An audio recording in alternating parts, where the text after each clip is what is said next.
was securing the release of the hostages held in Gaza.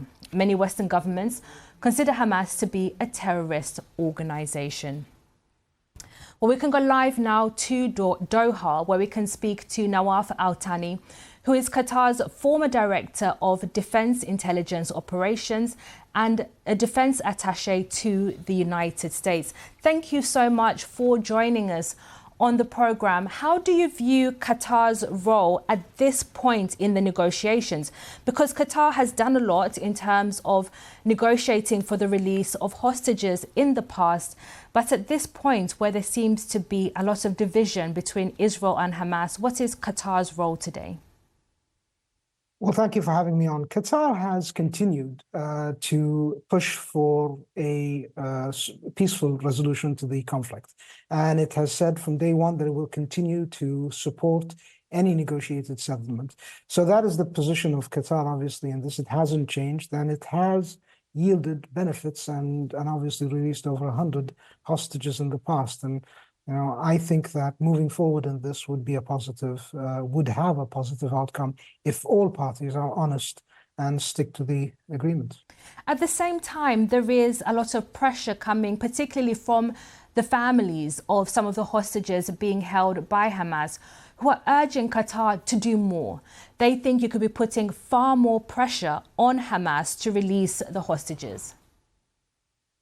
I mean, obviously, we're sympathetic to any civilians who have loved ones, whether from the Palestinian side or the Israeli hostages. But the fact remains, out of the two countries, Israel and Qatar, Qatar is the only one out of the two that actually released and helped in releasing, facilitated through negotiations, releasing of Israelis and other nationals.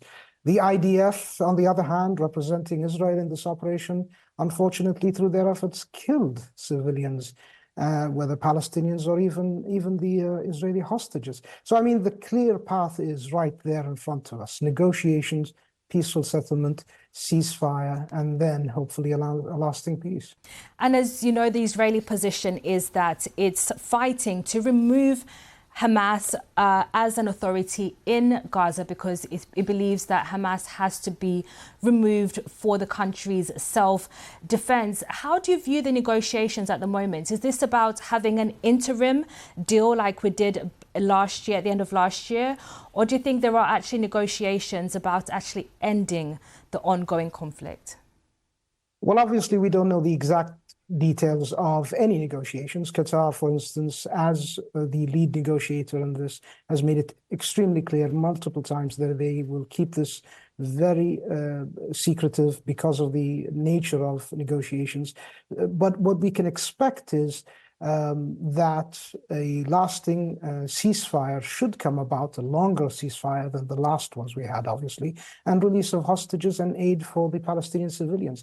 Unfortunately, on the other side, the political wrangling and games that are being played, whether globally or internally in Israel, especially from the neoconservative government of Netanyahu, is a bit confusing. For instance, criticizing Qatar on one side and then asking for its help on the other sends mixed messages and isn't helpful.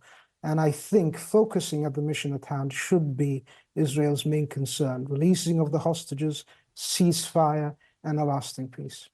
Thank you very much. That's Nawaf Al-Thani, Qatar's former Director of Defense Intelligence Operations.